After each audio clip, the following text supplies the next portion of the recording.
এরকম আইন শৃঙ্খলা পরিস্থিতি হয়তো একটু খারাপ হচ্ছে, এখন আবার ভালো আছে। এই এই নির্বাচনকে কেন্দ্র করে আমরা আমাদের প্রস্তুতি নিচ্ছি। আপনার ওই ভাইয়েরা সবাই জানেন যে আমরা বিভিন্ন বাহিনীগুলিকে কিন্তু ট্রেনিং শুরু করে দিচ্ছি। সেদিন আমরা পুলিশের ট্রেনিংটা কিন্তু উদ্বোধনও করা হয়েছে, আপনাদের অনেকেই ছিল।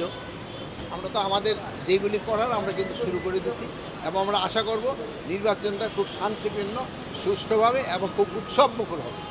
যেমন ঢাকা ইউনিভার্সিটির নির্বাচনটা একটা উৎসবমুখর ছিল, এটা একটা উৎসব। ওই সময় ক্ষেত্রে জাতীয় সংসদে অনেক, সেই সময় আবার আমাদের জনবল অনেক বেশি থাকবে। এখানে তো আর আমরা বাড়াতেই কোনো জনবল আনিনি, এটা ঢাকার জনবল দা করা হয়েছে। সেই জন্য আমাকে বিভিন্ন জায়গায় জনবল আছে, তাদের দা করা হবে। প্লাস সেনাবাহিনী তো আমরা এখানে কোনো নেই, সেসব প্রায় 80,000 সেনাবাহিনী থাকবে।